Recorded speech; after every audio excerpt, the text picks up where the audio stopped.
Chers amis, bonsoir. Nous allons traiter ce soir d'un sujet extrêmement, que je trouve extrêmement actuel parce qu'il correspond à des préoccupations à la fois d'ordre social, politique, métaphysique, religieux, vraiment. On va travailler sur l'ensemble de ce qui se passait sur le plan, en particulier intellectuel, au temps de Jésus, ce que j'ai intitulé comme étant les sectes ou les courants spirituels du monde juif au temps de Jésus, avec des portraits croisés, parce que nous sommes contraints de le faire, des portraits étranges, parce que ce sont des personnages très différents les uns des autres. On a Hérode, les Hérodes, parce qu'on pourrait dire il y a Hérode le Grand, il y a Hérode Antipas, qui est son fils, il y a la princesse Salomé qui est la, la petite fille euh, bâtarde, si je peux dire, d'Hérode Antipas. Enfin, il y a l'empereur Titus, il y a Flavius Joseph, il y a vraiment des personnages extrêmement intéressants qui ont des destins qui sont brouillés en quelque sorte un petit peu, puisqu'ils ont été mélangés par l'histoire.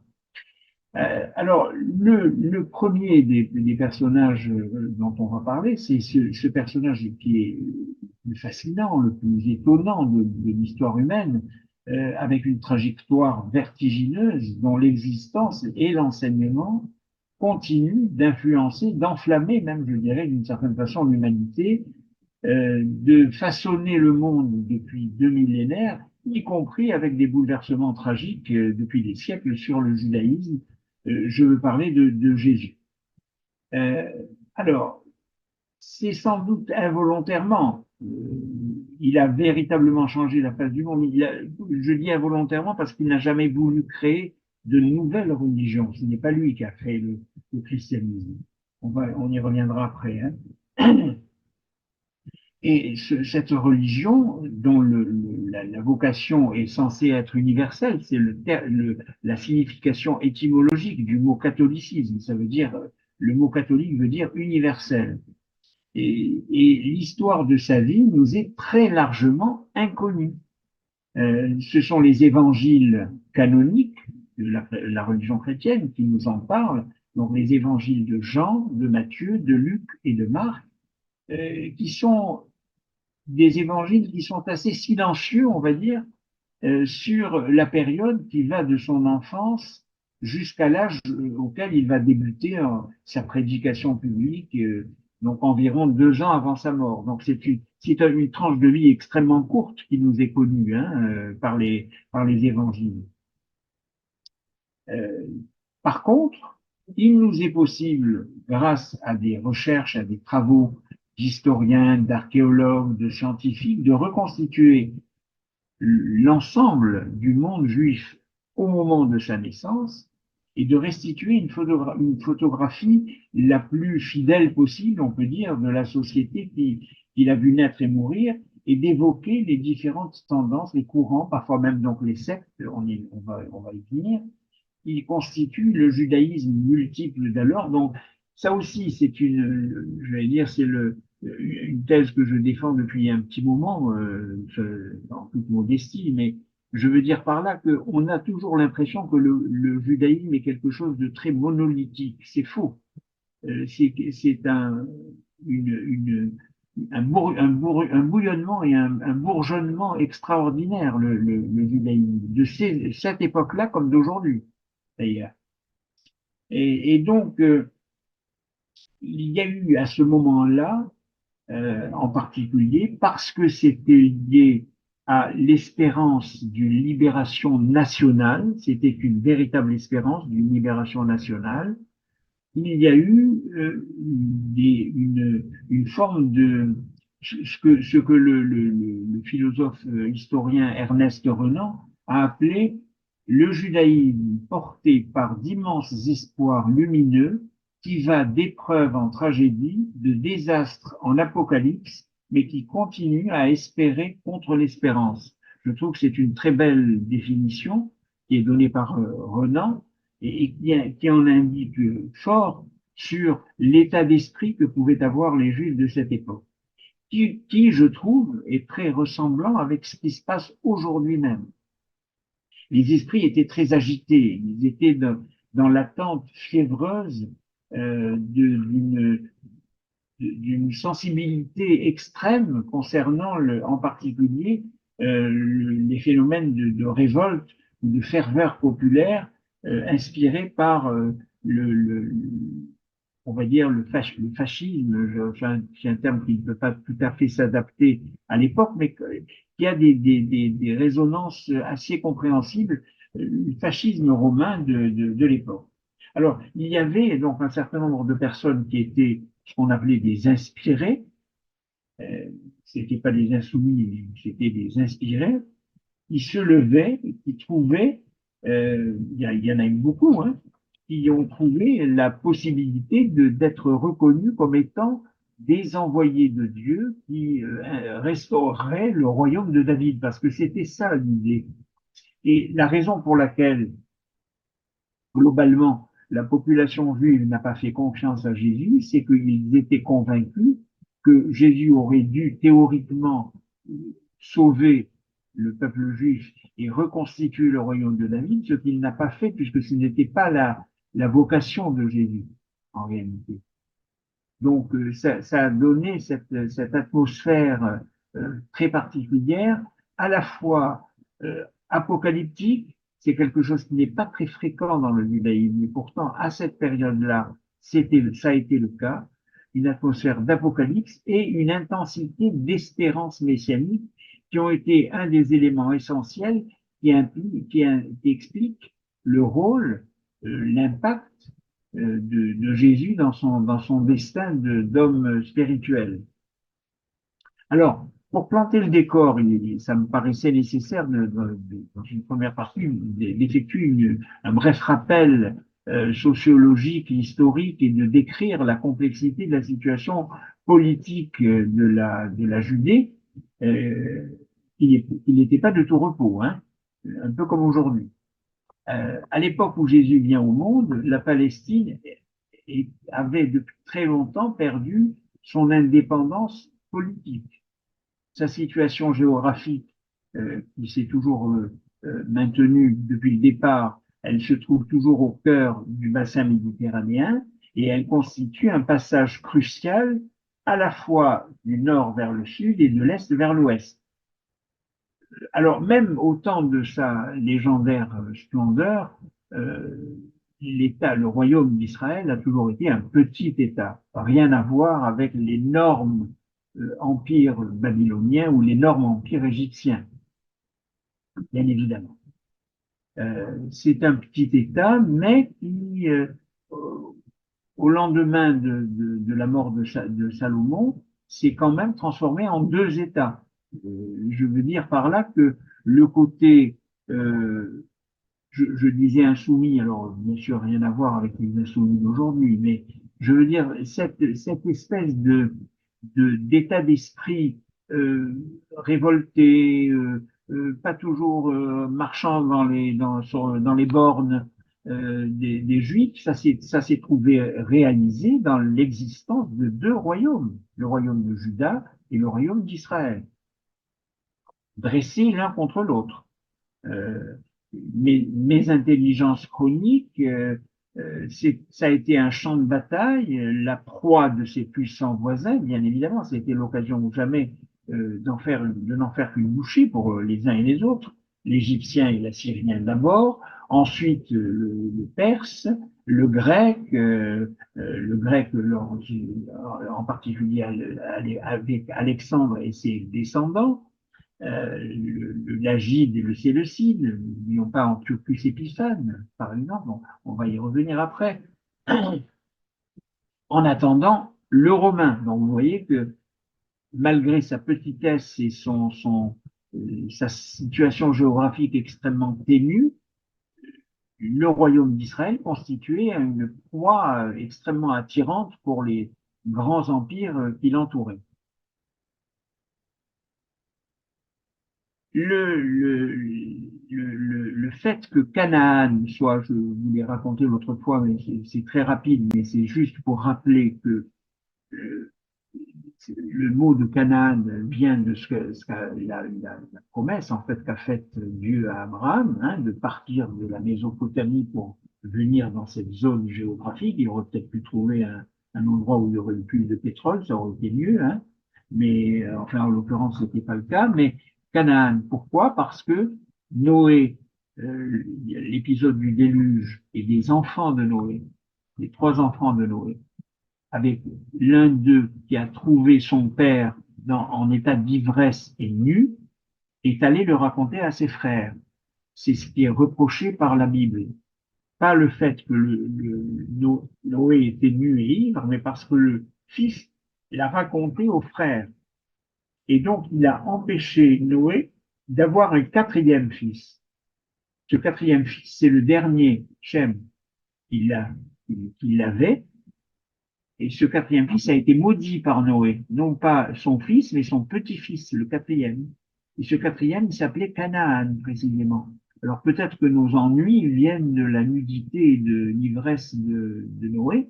Et il n'empêche que les problématiques liées à l'histoire de Canaan sont issues de cet épisode-là du déluge. Bon, ça c'était juste un petit aspect entre guillemets spirituel, mais c'est important parce que finalement, euh, les grandes civilisations impériales qui entourent les royaumes d'Israël, enfin le royaume, les royaumes d'Israël, étaient deux droites complètement parallèles qui vont s'infléchir petit à petit l'une vers l'autre et vont se confondre sur un certain nombre de points. Le pays est une plaque tournante stratégique commerciale, il est donc naturellement l'objet de convoitise de ses voisins, et le fait que dans l'histoire d'Israël, la première catastrophe sans précédent qui a eu lieu, c'est la destruction du premier temple de Jérusalem, et donc au cours de cette destruction, il y a eu à la fois extermination ou disparition, on en a parlé l'autre fois à l'autre jeudi hébraïca, les tribus, 10 des 12 tribus ont disparu de la scène politique. Et d'autre part, la politique de la déportation des Babyloniens avec des échanges de population dont de nombreux juifs ont été déportés en Assyrie et à Babylone. C'est un concept qui apparaît à ce moment-là, c'est-à-dire le côté euh, exil. Exil. Alors, il y a deux termes, hein. On dit la diaspora ou la galoute. La diaspora, c'est ce qui est la dispersion du peuple juif, c'est ce qui s'est passé réellement, c'est-à-dire que la population a explosé, a éclaté un peu partout dans le bassin méditerranéen et ailleurs, alors que les juifs orthodoxes parlent de galoute, c'est-à-dire d'exil pour retourner de là où ils étaient partis. C'est pas tout à fait la même notion sur le plan politique. Lorsqu'en 580, alors la première déportation a donné lieu à plein de choses, dont en particulier le fait que des, des Juifs sont restés prisonniers ou sont restés babyloniens sans avoir à retourner dans un État juif. Ça, c'est quelque chose de tout à fait original, c'est cool. Et par ailleurs, il y a eu une deuxième catastrophe qui a eu lieu exactement à la même période, ce qu'on appelle le 9 Ab.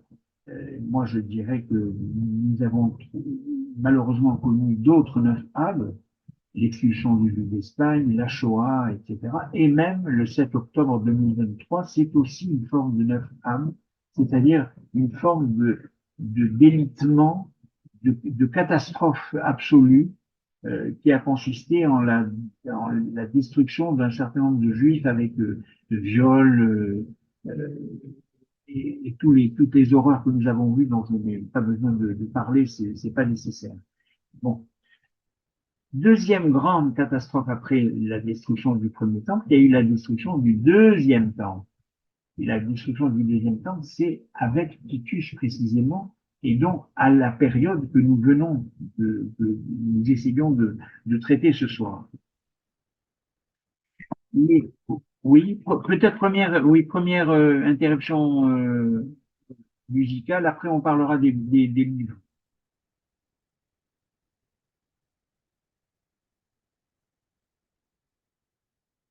Alors, il se trouve que le violoncelliste est un violoncelliste très célèbre qui s'appelait Pierre Fournier, et le morceau que nous venons d'entendre est une rhapsodie pour violoncelle et orchestre d'un compositeur suisse de la fin du 19e siècle, début du 20e, qui s'appelle Ernest Bloch, et c'est une rhapsodie qui s'appelle Shlomo, donc Salomon précisément, que je trouve très très belle, très significative de l'ambiance terrible qui pouvait se dérouler à ce moment-là. Parce que, alors, on va pas faire d'histoire, on l'a déjà fait hein, dans le passé, on va pas faire d'histoire de la terre d'Israël depuis Nabucodonosor et Cyrus, encore que c'est intéressant de savoir que Cyrus, 70 ans après le premier exil à Babylone, a autorisé les Juifs à revenir en Terre Sainte pour pouvoir reconstruire le temple, précisément. Hein. Bon. Nous allons nous intéresser plus donc à la période romaine. Alors, je voulais vous signaler un certain nombre d'ouvrages que j'ai utilisés que je trouve extrêmement intéressants. Alors, il y a, par exemple, cette revue qui s'appelle Pardes, qui est sous la direction de Shmuel Trigano, qui s'appelle Controverse sur la Bible. Ensuite, il y a, ça c'est une revue ancienne qui date de 2009, mais elle est quand même extrêmement bien faite. Ça s'appelle l'Archéothéma et ça a comme titre de ce mois-là, de 2009, Judaïsme au temps de Jésus, judaïsme au pluriel. Ensuite, un dernier numéro, il est tout récent, hein, du Monde de la Bible. C'est une revue que je vous recommande parce qu'elle est toujours très bien faite et toujours parfaitement illustrée. C'est la Jérusalem des chrétiens et elle est illustrée très très joliment. Ensuite, ça c'est un livre de poche relativement ancien mais qui est très bien fait, qui s'appelle L'Histoire de Rome par Italo Montanelli. Oui, donc je disais l'histoire de Rome et Jérusalem. Emmanuel Lévinas en a beaucoup parlé. En réalité, on dit qu'il y a trois grandes capitales qui se sont affrontées dans l'histoire de l'humanité. C'est Rome, Athènes et Jérusalem précisément.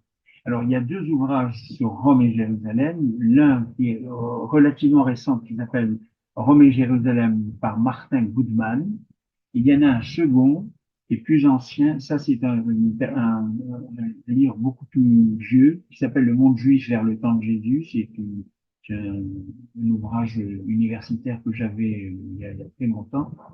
Ça, c'est un livre sur sur le phénomène de la reine, de la princesse Salomé.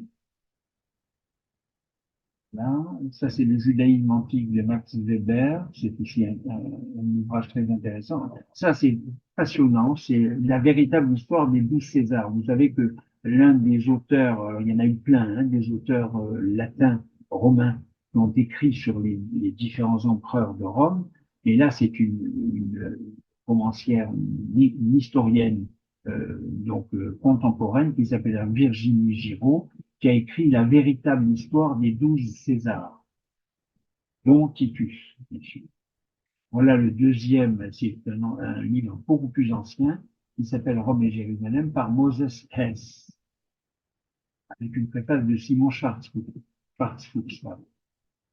Alors, nous allons parler de la guerre des Juifs aussi contre les Romains avec Flavius Joseph.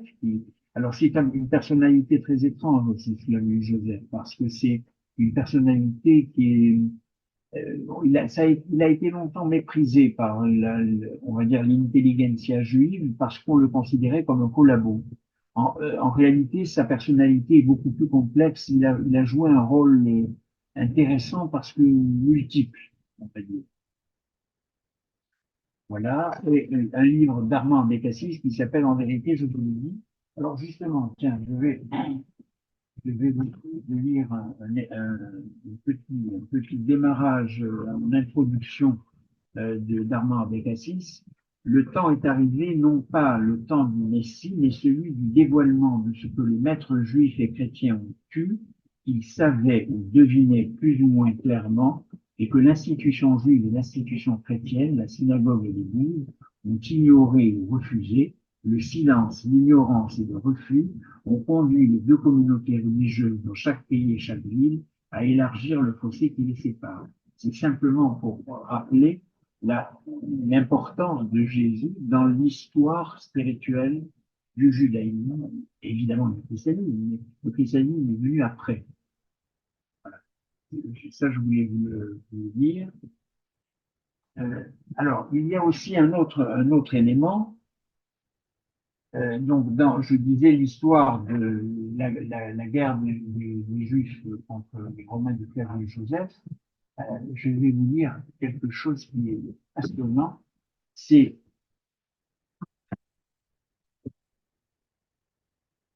que toutes les guerres qui se sont faites, c'est le prologue de la guerre des Juifs contre les Romains de Flavius Joseph. Hein. Alors Flavius Joseph, il s'appelait pas Flavius Joseph, il a pris ce nom un peu plus tardivement du nom de son mentor, qui était l'empereur de Rome. De toutes les guerres qui se sont faites par des villes contre des villes, ou des nations contre des nations, notre siècle n'en a point vu de si grande, et nous n'apprenons point qu'il n'y en ait jamais eu de pareille à celle que les Juifs ont soutenue contre les Romains. Il s'est trouvé néanmoins des personnes qui ont entrepris de l'écrire, quoiqu'elles n'en sussent rien par elles-mêmes, toute la connaissance qu'elles en avaient n'étant fondée que sur de vains et faux rapports. Et quant à celles qui s'y sont trouvées présentes, leur flatterie pour les Romains et leur haine pour les Juifs leur ont fait rapporter des choses tout autrement qu'elles se sont passées.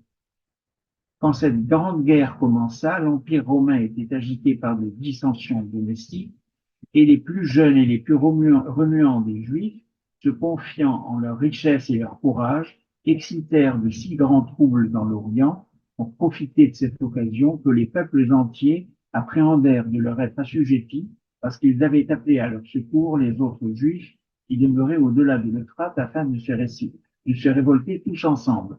C'est extrêmement bien écrit hein, pour quelqu'un qui était un juif, on va dire, d'une certaine noblesse, donc, et qui a repris, qui a pris un nom latin. Alors, ce que je voulais dire aussi, c'était que, étant donné la mentalité collective essentielle euh, du judaïsme, des juifs, c'était l'attente, cette espérance messianique qui présente un double aspect politique et eschatologique. Dans cette atmosphère d'apocalypse fiévreuse et passionnée, va se situer la prédication de Jésus. Mais Jésus n'a fait que simplement exiger que les Juifs redeviennent totalement juifs. C'était ça sa vocation. C'est après, lorsque Saül de Tarse, qui a été l'un des plus grands ennemis du christianisme au départ, est devenu Paul parce qu'il a rencontré le Christ sur le chemin de Damas, c'est lui qui a construit le christianisme. C'est pas Jésus. Donc Jésus apparaît au départ comme un rabbin.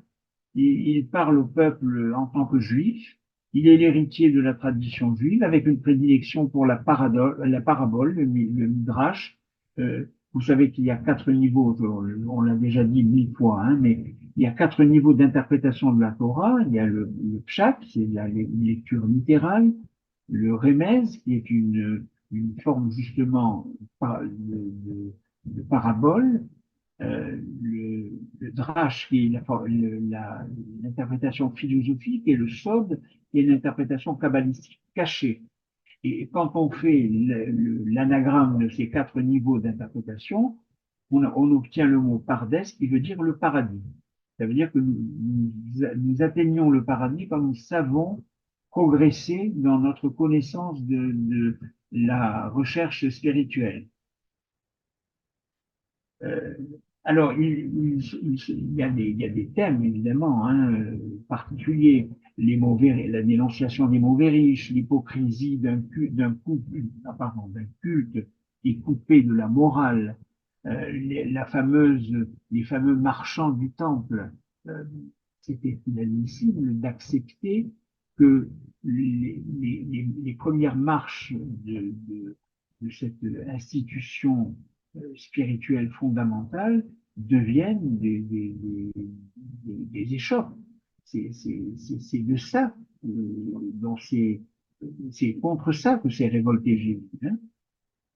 La primauté de la morale sur le rite, sans jamais le rejeter d'ailleurs, c'est des thèmes que les Juifs avaient souvent l'occasion d'entendre prêcher, un peu par plusieurs révoltés, je veux dire, hein, et ce sont les manuscrits de la mer morte dans les grottes de Qumran qui ont relié des éléments que Jésus a prononcés avec la véritable morale juive.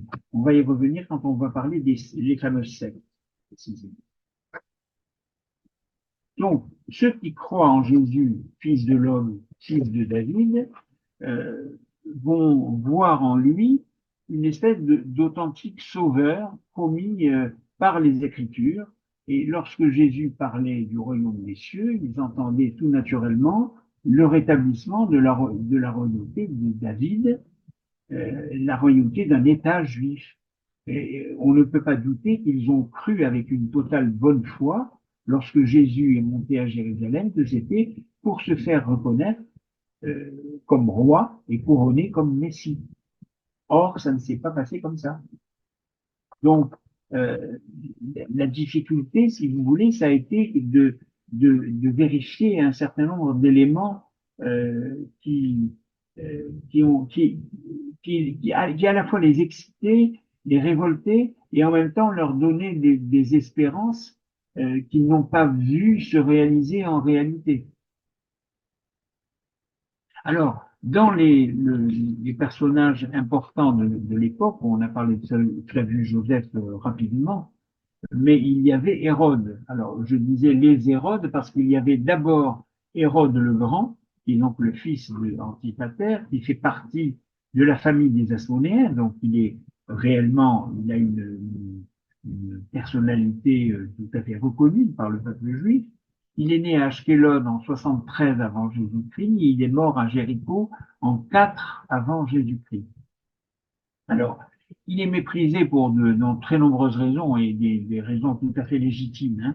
Euh, il avait une vie très dissolue, il était dans l'abondance, le luxe et l'excès dans tous les domaines. Mais néanmoins, on doit lui reconnaître, pour la vérité historique, hein, on doit lui reconnaître un rôle de modernisateur de la Terre Sainte. C'est lui qui a construit, alors, une ville, par exemple, comme Césarée, mais alors ça s'appelle Césarée, pourquoi? Parce que c'est pour rendre hommage à l'empereur romain, César, Césarée. C'est lui qui a construit Massada, avec des éléments extraordinaires, des sources, des salles de bain, des endroits invraisemblables à Massada. Et le troisième élément le plus important, c'est la modernisation et l'embellissement du temple de Jérusalem. C'est lui qui a reconstruit le temple dont on voit aujourd'hui encore les vestiges à travers le mur occidental, le mur des lamentations, dit le mur des lamentations. Alors, c'est lorsqu'il est donc il a été jugé comme étant un homme infâme. Alors il a adoré sa femme, mais qu'il a tué, il a fait tuer. Il a tué ses frères, il a tué ses fils. Enfin bon, c'est une histoire de fou ce Hérode dit Hérode le Grand. Hein. D'ailleurs, on va peut-être écouter, peut-être si tu veux bien, Jean-Luc, le Hérode de l'enfance du Christ de Berlioz.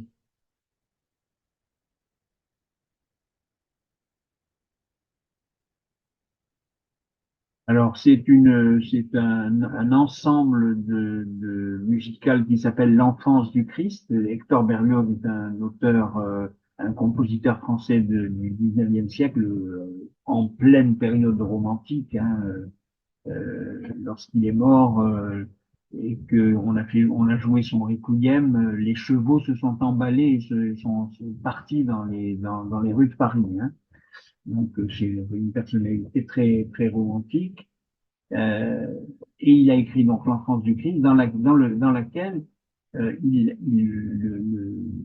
l'extrait que nous avons écouté, c'est le roi Hérode qui se plaint d'abord et réfléchit au fait qu'il a eu une vision euh, qui fait que son royaume va être perdu au profit d'un enfant, donc en l'occurrence l'enfant Jésus. Mais surtout, il se plaint de ce qu'est un roi. Aimer et ne pas vivre, il dit. Il dit à tous donner des lois et désirer de suivre le chemin du chevrier au fond des bois. Euh, une espèce de volonté un peu écologiste avant la lettre, et surtout sans responsabilité lourde.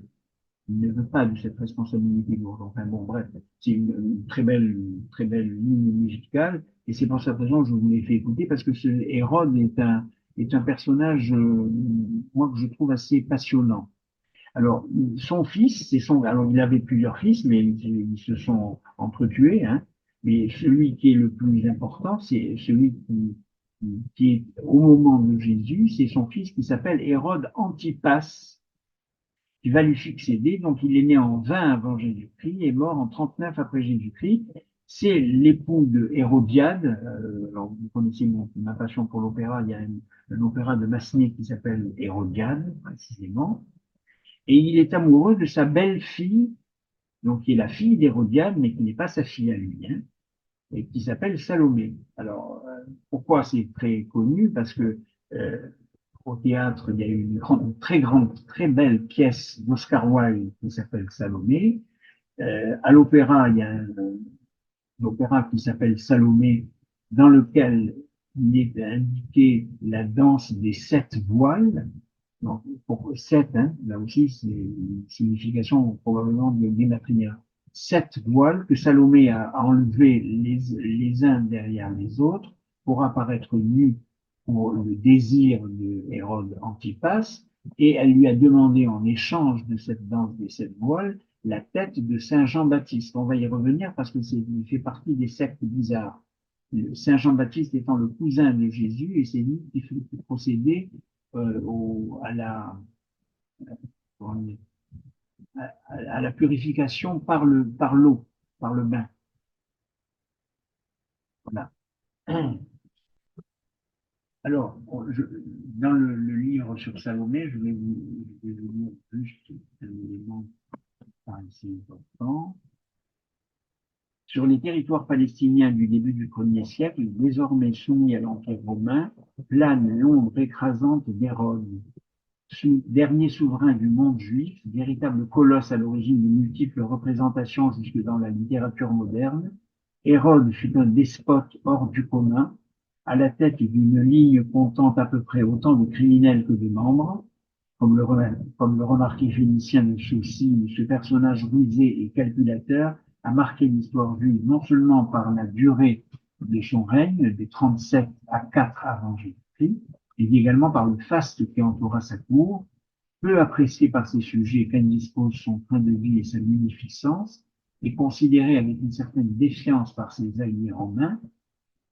Par exemple, les Saturnales de Macrobe racontent que Octave, apprenant un massacre d'enfants par le roi des Juifs, dit qu'il valait mieux être le cochon d'Hérode que son fils. Et ça en dit long sur la personnalité commune. Ce souverain charismatique n'en parvient pas moins à supplanter tous ses rivaux et à rester au pouvoir au-delà de ses 70 ans. Ça me paraissait intéressant de le voyer. Alors, et l'autre personnage, donc, c'est cette fameuse Salomé, personnage honni, réprouvé, sacrilège.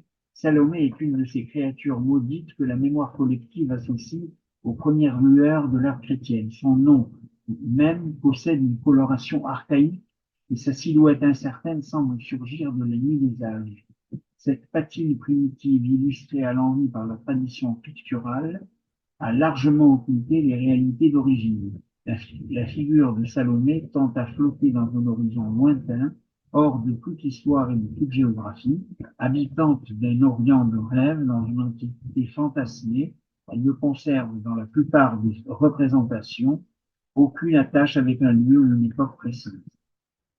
Alors, dans les évangiles, Salomé n'est qu'une ombre ou qu'un songe, puisque c'est elle qui va demander donc la tête de Saint Jean-Baptiste sur un plateau d'argent. Alors, maintenant, nous allons venir aux différentes sectes et après on parlera d'autres éléments. Hein. On va parler donc d'un certain nombre d'éléments, une partie de nos informations qui nous vient donc de l'historien Flavius Joseph, qui va parler donc de critiques légitimes sur son temps et les sectes qui l'agitent. Alors, on va étudier au départ 4 tendances principales et ensuite nous parlerons des sectes, on va dire, moins importantes. Tout d'abord, les fameux Sadducéens. Alors, on a pensé pouvoir faire dériver ce nom de Sadducéen du grand prêtre du temple du roi Salomon qui s'appelait Zadok. Zadok. D'ailleurs, l'une des traductions de la Bible du 19e, de la fin du 19e siècle est faite par un rabbin qui s'appelle Zadok Khan. C'est donc le nom du grand prêtre du temple du roi Salomon, du temple du roi Salomon. Mais rien n'est moins sûr. En tout cas, il y a 3 points capitaux qui sous-tendent la philosophie. Les Sadducéens nient, alors c'est très important parce que ce sont des éléments spirituels fondamentaux. Les Sadducéens nient la résurrection des morts. Ils nient l'immortalité de l'âme, l'immortalité personnelle, on va dire, la vie future et la rétribution d'une vie sans péché. Deuxièmement, ils rejettent l'angélologie et la démonologie parce qu'elles sont plutôt présentes dans les croyances populaires héritées de Babylone et de la Perse. Troisièmement, ils nient la souveraineté du destin, en réalité c'est la prédestination au bien et au mal. Et ils croient à la liberté de la volonté humaine. Je trouve que c'est plutôt assez moderne, ça, la croyance dans la liberté humaine. On n'est pas prédestiné à devenir savant, mécanicien, assistante sociale ou Salomé. Non. Cela revient à dire qu'ils font figure de croyants orthodoxes qui s'entretiennent, qui s'en tiennent aux données et à l'esprit du judaïsme traditionnel qui s'exprime dans la Torah. Ils donnent l'impression d'être des espèces de conservateurs peut-être un peu étroits d'esprit, avec une tendance à l'exclusivisme et à l'isolement. Donc, étant donné qu'ils sont conservateurs, ils le sont aussi en politique. Ils ne nient pas que le Messie doit un jour se manifester, mais le messianisme, en tant que cause d'agitation populaire, ne leur est pas très sympathique. Ils se méfient beaucoup des enthousiasmes dangereux et des illusions mauvaises conseillères, en particulier justement dans les révoltés. Ils se rallient au régime établi, pourvu que la religion d'Israël soit intégralement respectée et sauvegardée. Ils se recrutent parmi plutôt les aristocrates, les riches de Jérusalem, les prêtres, les fonctionnaires du temple, donc parmi les gens en place. Alors on peut se les représenter davantage comme un parti conservateur, de droite, plutôt que comme une secte véritablement religieuse ou une école philosophique. Voilà comment moi je qualifierais ou je résumerais ce que peuvent être les fameux Sadducéens. Deuxième grand mouvement, de grand courant spirituel, les fameux pharisiens. Alors, pourquoi j'en parle maintenant? Parce qu'ils s'opposent aux Sadducéens précisément.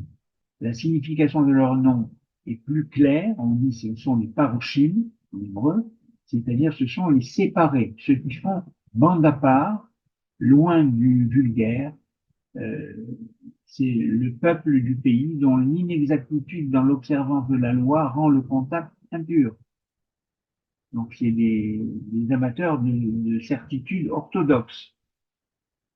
Ce sont leurs ennemis qui ont prêté à leur nom un sens défavorable, voire injurieux, car ils ne se mettent jamais en opposition avec ce que l'on pourrait appeler le judaïsme normal ou traditionnel ou orthodoxe. Ce sont des juifs de stricte observance qui professent à l'égard de la Torah la vénération que tout fils d'Israël doit lui porter, mais ils en affirment le sens en l'interprétant. Ils la commentent à la fois en l'amplifiant et en la rendant plus stricte par leur glose. Donc ça veut dire qu'ils veulent en faire encore davantage, en réalité. Hein. Les pharisiens, ils veulent en montrer un peu plus. On peut peut-être une autre interruption musicale, Jean-Luc, si tu veux bien.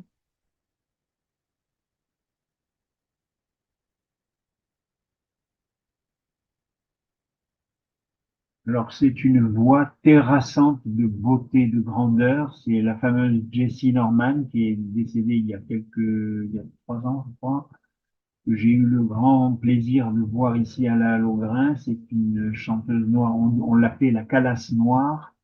Une voix somptueuse, somptueuse. Il n'y a pas d'autre mot. Et elle interprète ici une mélodie hébraïque du Kaddish de Maurice Ravel. C'est superbe, c'est magnifique. Moi, je trouve ça, je suis très pris au trip par cette voix et cette musique. Alors, donc pour en revenir aux pharisiens, pour eux, la Torah est une inépuisable source de joie et les travaux des théologiens éclairent les reproches qui sont faits aux pharisiens. Euh, on leur reproche finalement d'étouffer la religion du cœur sous une forme de rouille de l'observance scrupuleuse négative. Ils ne prônent pas de puritanisme étriqué qui laisserait s'évanouir le véritable esprit de la loi pour s'attacher à une dévotion toute formelle et hypocrite. Considérer comme on l'a fait longtemps la religion de Jésus comme une réaction au pharisianisme apparaît de plus en plus clairement aux historiens comme une erreur d'opinion et Jésus, d'après les historiens d'aujourd'hui, est probablement plus proche des pharisiens qu'il n'y paraît.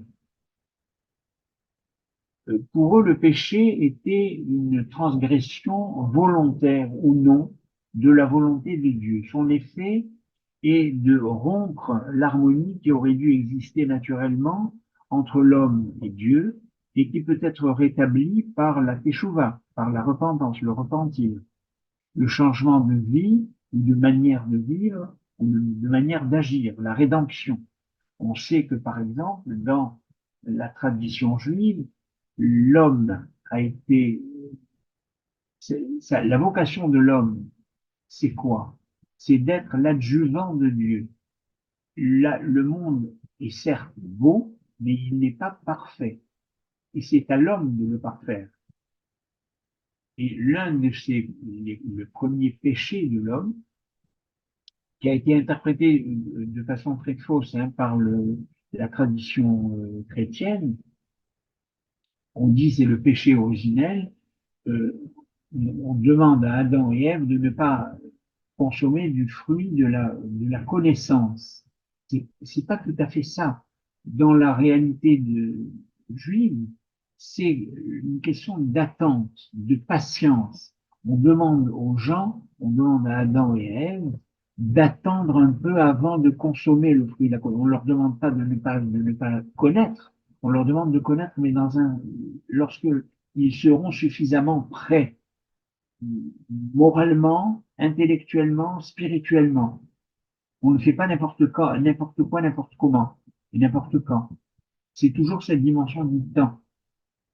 C'est pareil que pour les fruits, le porc qui n'est pas admis, etc. C'est des questions de limites. Or, Adam et Ève ne se sont pas limités, ils ont consommé tout de suite. Et c'est ce qui a brisé les vases dans lesquels se trouvait la lumière divine. Et le rôle de l'homme, c'est de parfaire le monde en ayant cette dimension de la rédemption, la réparation, le tikkun. Le tikkun, c'est la réparation. Chaque pécheur porte le principe de cette rédemption dans sa conscience et sa volonté. Nous sommes donc proches, d'une certaine façon, de la philosophie prônée par Jésus, précisément. Les pharisiens croyaient aux anges et aux démons, vous voyez, par rapport aux sadducéens qui rejetaient complètement la démonologie et l'angélologie. Ils partageaient l'espérance de la résurrection des morts, attendaient le proche avènement du royaume de Dieu. Ils manifestent l'orgueil, alors d'une certaine façon, hein, l'orgueil du savoir, la fierté de pratiquer la Torah, mais ils sont fiers également de leur fidélité à leur identité, leur discipline de vie, l'élargissement de leur credo et le zèle qu'ils déploient pour l'instruction de leurs frères. Pour eux, ils avaient la considération du peuple parce qu'il leur assurait une influence considérable sur lui. Ils étaient attachés aux illusions d'Israël, c'est-à-dire qu'ils escomptaient le relèvement futur d'un royaume juif dans un avenir plus ou moins proche, et plutôt proche que lointain. Issus de groupes qui avaient résisté aux contaminations séductrices de l'hellénisme, alors je vous ai parlé tout à l'heure d'Hérode et de ses réalisations remarquables. Parmi les réalisations sujettes à caution, il y avait, je vous en ai déjà parlé, il y avait ce qu'on appelait les constructions de palestres, c'est-à-dire des gymnases dans lesquels les hommes s'entraînaient, pas les femmes, les hommes nus. Évidemment, c'était l'horreur absolue pour les juifs religieux qui étaient juste à côté. Ça, c'était juste à côté du temple. Donc ça fait partie des illusions de l'hellénisme qui a séduit qui ont séduit un certain nombre de juifs. Ils demeuraient irréductibles dans leur hostilité aux maîtres étrangers, mais c'est au respect intégral de leur religion qu'ils tenaient par-dessus tout. Leurs idées, leur influence sur le peuple ne les rendait pas plus sympathiques que les Sadducéens aux autorités romaines, qui les voyaient plutôt comme des révolutionnaires fauteurs de doctrines dangereuses. Les pharisiens formaient, la pépinière des scribes, des exégètes, des juristes, et ils parlaient davantage du Messie qu'ils n'étaient disposés à payer physiquement de leur personne pour ouater sa venue.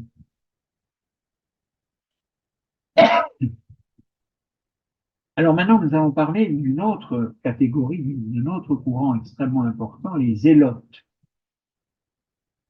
Les zélotes se rencontraient en Palestine en assez grand nombre et ils s'apparentaient de près aux pharisiens, plutôt des légalistes, des piétistes, très amateurs du messianisme, nationalistes.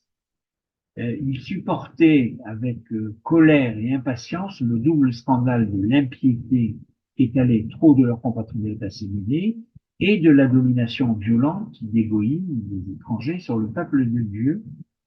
Donc, on les nomme aussi des Cananéens. Ils formaient comme une espèce d'extrême gauche des pharisiens.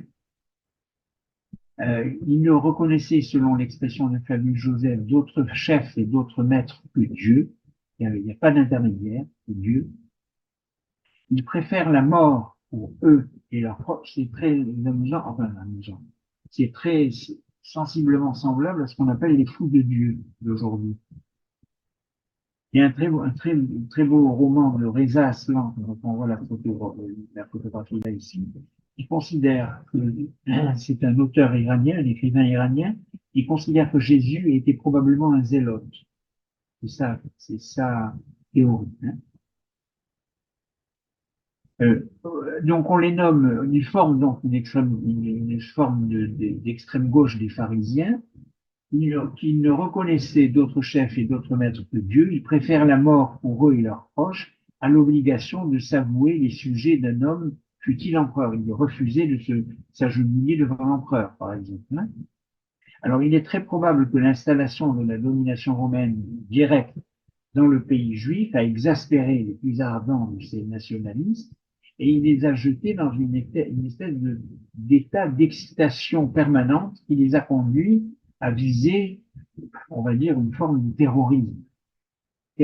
du terrorisme contre l'occupant romain ou contre ceux qui s'y ralliaient. Alors, ça leur est arrivé, c'est comme ça qu'on les connaît en particulier, ils se dotaient de couteaux, c'est pour cette raison qu'on les appelait les zélotes ou bien les sicaires voulant dire porteurs de couteaux en latin, et ils poignardaient on va dire les collabos ou les soldats romains. Ils les poignardaient, ils les tuaient, parce qu'ils les considéraient comme des traîtres ou des coupables. Alors, c'est pour cette raison, donc, je vous dis on les connaît aussi sous le nom de sicaires. La police romaine a une forte affaire avec eux, hein, puisqu'ils entretenaient une forme on va dire, de banditisme. Voilà. Ils utilisaient l'excitation prophétique, euh, l'intention qui était au départ fondamentalement religieuse, foncièrement religieuse même. Elle prend souvent les apparences, les formes d'une véritable agitation, c'est de l'agite-propre, c'est de l'agitation politique et de la rébellion politique. Voilà pour les délots. Le quatrième mouvement important, après nous parlerons des autres, ce sont les Esséniens. Alors les Esséniens, ils ont un rôle extrêmement important. L'origine de leur nom, elle n'est pas très claire, mais Philon d'Alexandrie les nomme les médecins de Dieu, c'est-à-dire des saints purs.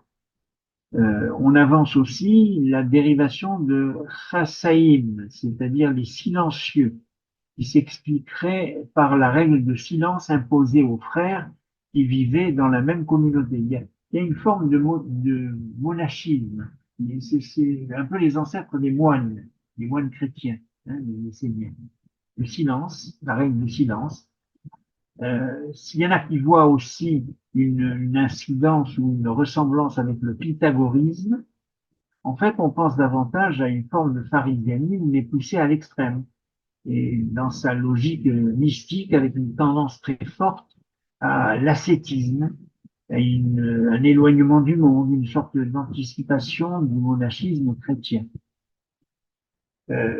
Et pourtant, on les a aussi comparés aux cathares, que l'on nommait aussi les purs, de la même façon que les Esséniens, hein, les purs, les cathares. Ils pratiquaient une vie en communauté, souvent dans le désert, c'est pour cette raison qu'on a trouvé leur manuscrit à Cobrin, dans le désert, avec une maison conventuelle qui ne s'ouvre pas à n'importe qui. Donc c'est une forme d'isolement un peu fier. Hein. N'importe qui ne peut pas rentrer dans leur maison. À la tête de chaque maison prend place un chef, une forme de supérieur, euh, supérieur auquel tous doivent obéissance. Il y a des usages différents de groupe à groupe, par exemple des hommes adultes ou des enfants pour les postulants, mais il y a une sorte de noviciat en deux stades, deux périodes particulières pour les postulants, 1 an et 2 ans. Il y a un bain rituel qui marque le passage du premier au second. L'initié prête un serment dont la formule inclut les obligations qu'il accepte, par exemple adorer Dieu, remplir les devoirs à l'égard des hommes, observer la justice, s'interdire les jugements téméraires et hâtifs, c'est très moral, hein.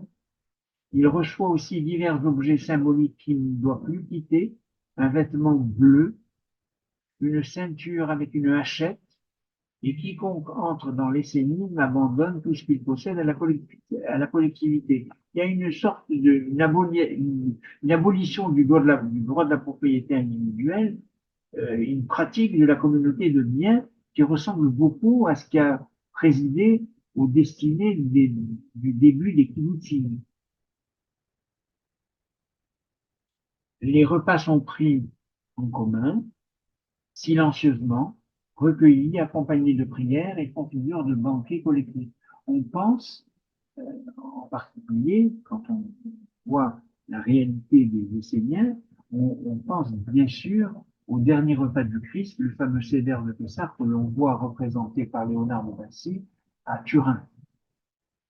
Et on voit d'ailleurs la grosse erreur qui a été faite par Léonard de Vinci, c'était un génie, mais là il s'est trompé, puisqu'il présente le dernier repas du Christ de Pessah, et il présente le Christ avec ses disciples, et sur la table il y a des pains. Et les pains que Léonard de Vinci peint, je veux dire, ce sont des gros pains. Alors qu'en réalité, si c'était le dernier soir le Seder de Pessah, c'était des pains azimes, donc c'était des pains plats, sans levain, qu'il aurait dû montrer. La communauté mène une vie quotidienne très sobre, très chaste, très bien réglée, une vie d'homme qui se croit comme sur la terre comme dans une prison et qui réprouve le plaisir comme un mal. Il n'y a pas de déchaînement des passions chez eux. C'est plutôt sobre. Chaque journée est commencée et se termine par la prière. Chaque journée est consacrée au travail, mais exclusivement celui des champs. Il n'y a pas, par exemple, de commerce ou de métier considéré comme impur, en particulier celui d'armurier, par exemple. Il n'y a pas d'armurier chez eux. La grande affaire des Esséniens, c'est d'éviter l'impureté. C'est pourquoi les bains, les ablutions purificatrices tiennent beaucoup de place dans leurs occupations. Alors évidemment, ils rejetaient des notions qui paraissaient normales pour les autres, à savoir, ils rejetaient l'esclavage, le sacrifice d'animaux, ils s'interdisaient le mariage pour certains, ils envoient des offrandes au temple, ils s'y réunissent même mais à part, ils payent leur tribut, ils payent leur cotisation au temple, donc ils sont bien juifs, mais ils ont une vision très particulière de leur divinité. Même s'ils se singularisent parmi leurs congénères, les Esséniens sont et restent des Juifs, ainsi leur constante préoccupation de respecter le Shabbat, ils adhèrent à une espérance messianique dans laquelle ils attendent un jugement dernier avec une conflagration de l'univers. Ça représente beaucoup l'apocalypse qu'on voit dans le christianisme. Une conflagration de l'univers, un châtiment sans fin pour les méchants, il place le bien en Dieu et le mal dans la matière, donc c'est un peu l'histoire de Job. Hein. Job qui ne se révolte contre rien de ce qui lui arrive de mal, alors qu'il lui arrive tous les malheurs de la terre. Il place donc, à ce qu'il semble, il attache une grande importance à la magie. Alors ça, par contre, c'est un peu particulier, à ce qu'on appelle la magie curative, c'est-à-dire aux propriétés mystérieuses des plantes et des pierres, pour le bien du corps et l'âme. Parmi les engagements du postulant, il y avait celui de sauvegarder les livres appartenant à la communauté, donc c'est quelque chose de fondamental, les livres. Nous sommes le peuple du livre. Donc il fallait les sauvegarder et les formules d'invocation et d'adjuration des anges. C'est-à-dire il y a une espèce de double dimension, une dimension spirituelle, une dimension matérielle. Voilà. Alors c'est assez particulier. On peut faire place à une interruption musicale et on parlera des autres éléments.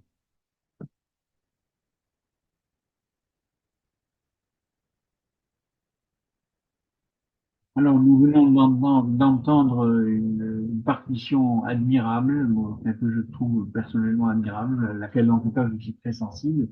Ce sont, alors c'est une série qui a été très composée de façon assez nombreuse au XVIIIe siècle. Là, c'est donc ça s'appelle des leçons de ténèbres. et c'est tiré des Lamentations de Jérémie. Donc c'est la tristesse de la perte de Jérusalem et du temple et l'exil. Et donc le fait de se lamenter sur les rives du fleuve, parce que c'est la solitude de l'exil, donc du premier exil et de la première destruction du temple. Donc ces leçons de ténèbres étaient très, celle-ci là, c'est celle de François Couperin. Et c'est, enfin, moi personnellement, je trouve ça admirable. Alors, pourquoi admirable? Parce que c'est une utilisation des Lamentations de Jérémie d'une certaine façon. Il y a une utilisation des lettres juives. Là, par exemple, c'est le Lamed. Et tout de suite après vient un développement musical sur Jérusalem. Jérusalem perdue, bien sûr. Alors, nous allons maintenant nous atteler aux autres sectes bizarroïdes. Alors, les sources archéologiques, historiques, bibliques font état de très nombreuses sectes reliées parfois aux autres courants spirituels ou pas. Hein. Bon, on en relève ainsi un certain nombre d'étranges. Par exemple, l'existence de ce qu'on a appelé les Banaïm, B-A-N-A-Y-I-M. Leur nom s'apparente à la notion de construction. Alors, ce sont des érudits dont l'occupation est l'étude et la construction du monde. Voilà pourquoi c'est Banaïm, c'est la construction du monde. Finalement, ça reprend des éléments liés à la réparation, à la réparation des vases brisés. Hein. C'est la construction des mondes, c'est ça. Selon Flavius Joseph, ils manient la pelle et la hache et sont des artisans architectes. Donc, ce sont des architectes de la spiritualité juive. Alors, d'autres chercheurs pensent que cette secte une autre secte est obsédée par le bain rituel et elle serait plus proche des Esséniens ou de la secte de ce qu'on appelait des Tovele Shahari.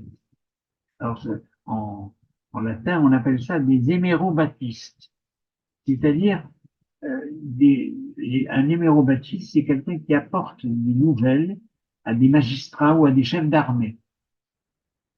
Et en réalité, il renoue chaque fois, chaque jour, avec le baptême. Donc c'est tous les jours, ils refont le baptême.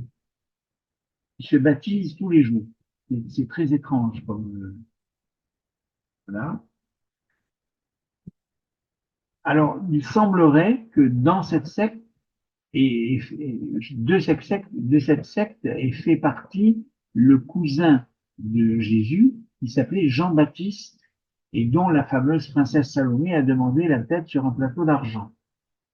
C'est puisque c'est Jean-Baptiste qui a baptisé le Christ dans les eaux du Jourdain, l'eau du Jourdain. D'autres donc considèrent que ces éléments de bain font référence en fait à un ermite essénien qui s'appelait Banus. Bon, une commodité étymologique, hein, c'est pas, il n'y a pas de certitude là. Hein. Ensuite, il y a la secte alors, ça s'appelle Hipstériens, c'est-à-dire, c'est une secte qui est hipstérien, c'est des semi-juifs. Ils respectent le Shabbat, par exemple, et la cacheroute, alors c'est ça qui est très étrange. Ils respectent deux éléments importants de la judéité, le Shabbat et la cacheroute, mais ils sont également adeptes du culte du soleil, de la lune, de la terre et du feu. C'est très bizarroïde. C'est une secte, une secte à double hélice, si je peux dire. Une hélice juive et une hélice païenne, enfin, je ne sais pas comment on peut dire, qui reprend des éléments en particulier que l'on a vus avec Amenophis IV ou Akhenaton, c'est-à-dire de la monolatrie, pas du monothéisme, puisqu'ils respectent, ils ont le culte du soleil, de la lune, de la terre et du feu. Ensuite, il y a une secte qu'on appelle des Magarites, Maghaриtes. Ce sont des gens qui s'apparentent, on va dire, aux Esséniens de Qumran, un petit peu, et qui, ces Magarites sont des personnes qui utilisent également le bain comme étant une denrée absolument vitale. Ils se baignent systématiquement, ceux-là aussi. Alors, je ne sais pas si c'était lié au fait que nous sommes dans le désert et qu'il devait faire très chaud. Donc, peut-être avait-il besoin de davantage d'eau pour se rafraîchir. Mais il n'empêche que, bon, voilà, ce sont des agités du bocal, un petit peu, on va dire, qui s'apparenteraient aux Esséniens de Qumran. Alors, on peut dire qu'avec l'histoire de l'humanité, l'avènement du christianisme va constituer un tournant décisif pour l'histoire des Juifs eux-mêmes. Il en a progressivement modifié certaines données essentielles. En Occident, il a profondément marqué dans son évolution politique et socio-économique. Par l'image que se faisait de la société chrétienne, les Juifs vont se trouver peu à peu amenés à des situations, à des définitions complexes, même des définitions négatives, maudites. Le triomphe du christianisme va jouer fortement aussi sur l'image que les Juifs se font du monde, du rôle qu'ils ont à y jouer et des rapports qu'ils doivent entretenir avec les sociétés environnantes. L'attitude religieuse des Juifs, sinon la doctrine du judaïsme, en sera transformée. Le judaïsme en viendra naturellement à renoncer à l'exclusivité de sa vocation universelle et à accentuer sa mission particulière de peuple de Dieu. C'est de cette période que va naître le Talmud. Il a fallu 4 siècles pour que le conflit judéo-chrétien ont alterné des rapports d'identification, de filiation, de contestation, d'affrontement, de polémique et de guerre se stabilisent enfin. Et les Romains, en particulier à Rome, considéraient les chrétiens comme une secte juive. C'était une partie de la population juive. Ils priaient différemment, qui avaient d'autres obligations, qui se sentaient d'autres obligations, et c'était des juifs. C'était pas une religion différente. Voilà. J'ai essayé d'être le plus court possible, c'était pas évident, mais on peut peut-être écouter une dernière intervention musicale, on en parlera après.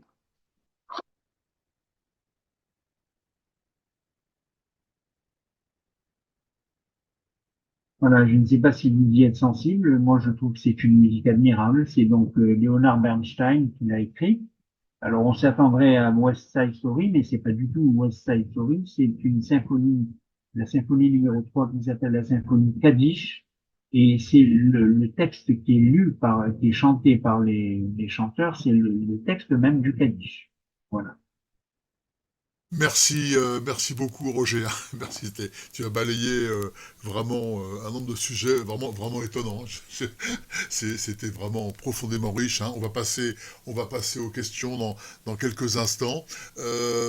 Auparavant, donc comme toujours, allez, un petit document parce que vous avez parlé de Flavius Joseph. Quelques mots sur Flavius Joseph par une dame que vous appréciez beaucoup, donc Mireille Adas-Lebel, qui parle. Voilà, ça dure 2 minutes et quelques, donc de Flavius Joseph. On est... Et puis on voit ses ressentiments contre un certain Justus de Tibériade qui a osé écrire le récit de la guerre alors que lui est le seul qui a fait le bon récit, le récit exact. Et puis il nous donne à la fin, alors c'est là que vous voyez sa vanité d'auteur extraordinaire, les lettres de félicitations qu'il a reçues du roi Agrippa II. C'est incroyable. Voilà. Mais en dehors de cette autobiographie où on ressort sa vanité, voilà. C'est un grand historien. C'est un grand historien. C'est un grand historien.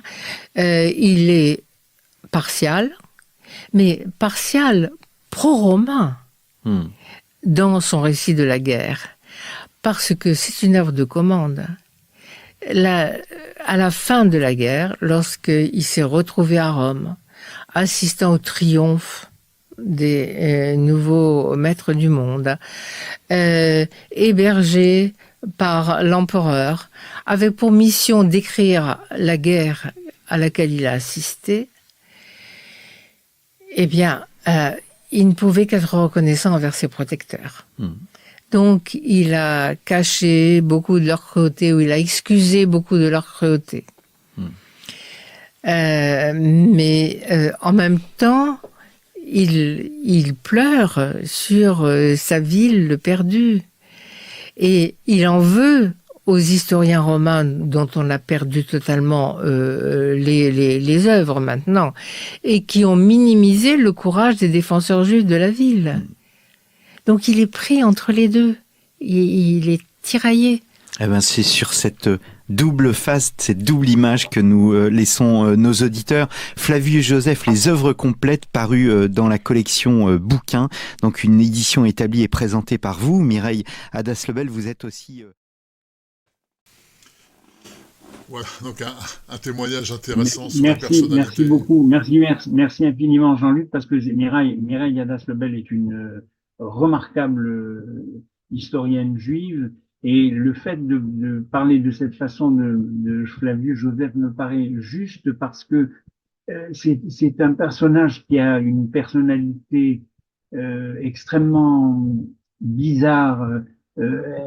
On peut pas, on ne sait pas comment le qualifier. Est-ce que c'est un collabo? Est-ce que c'est un magnifique historien? Je crois qu'il est un peu tout en même temps, en fait, ce garçon.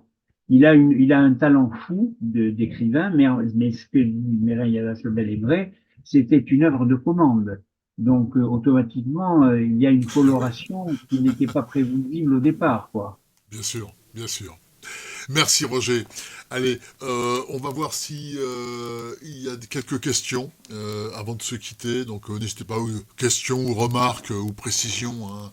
N'hésitez surtout pas. Et, avant de quitter, je démarrerai peut-être la première question. Est-ce que vous pouvez rappeler, Roger, exactement quel était sur le fond le type de reproche que reprochaient exactement les pharisiens à Jésus?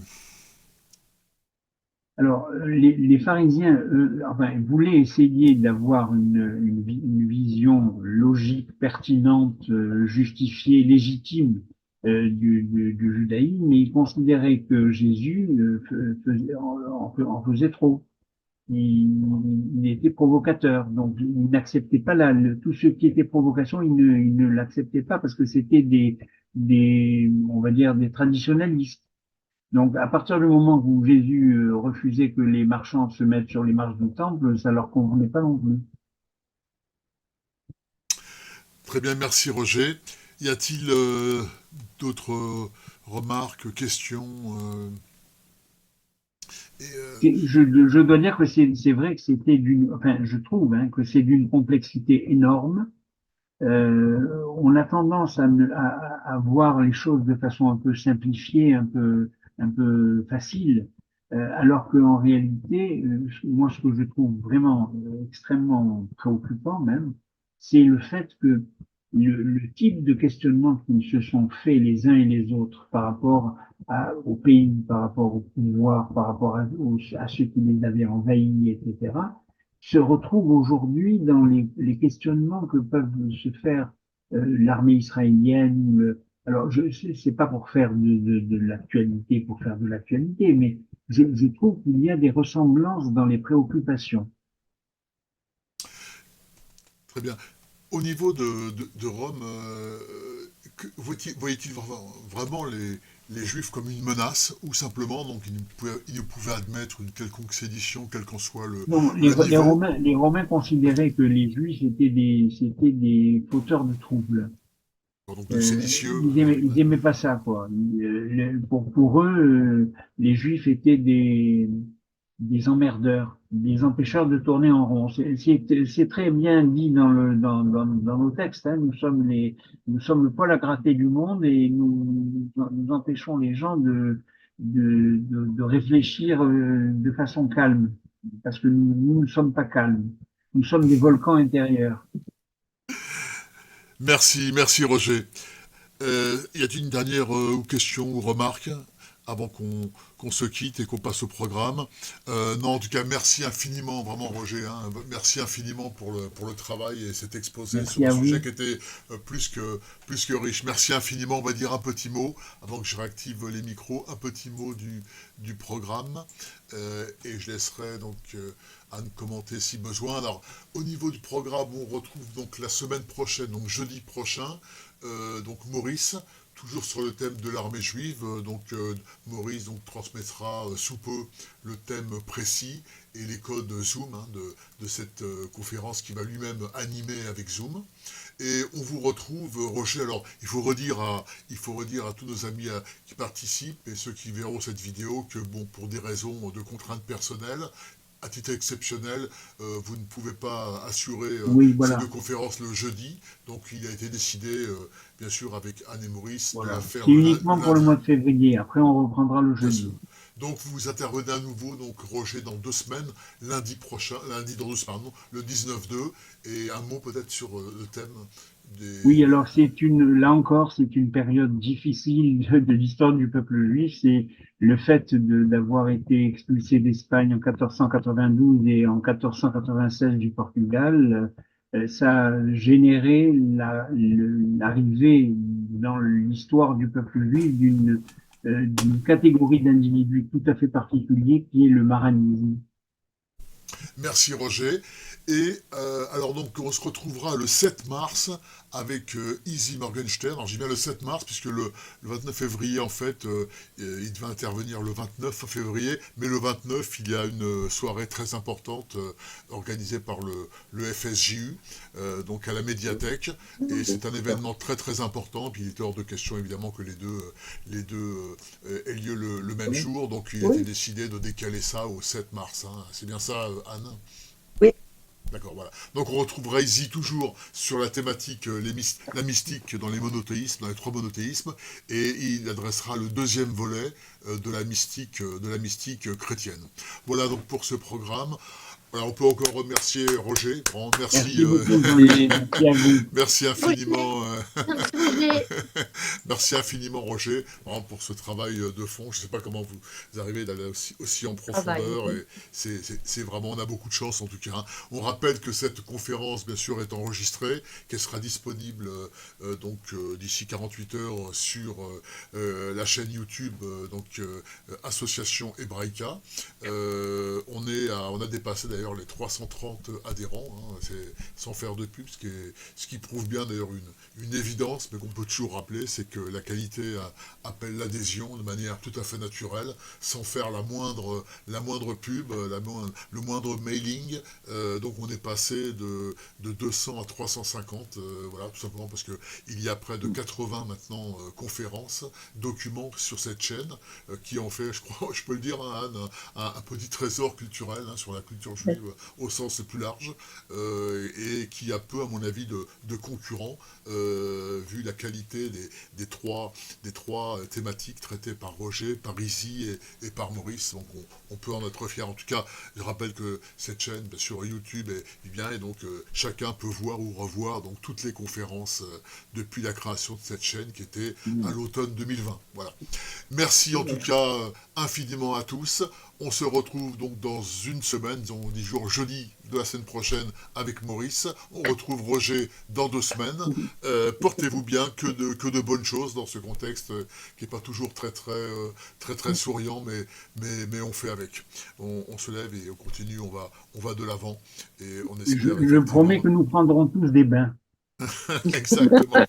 Voilà. Allez, on se quitte avec le générique et merci à tous et à très très bientôt. Merci, Allez, au revoir. merci, Allez, au revoir. merci. Au revoir.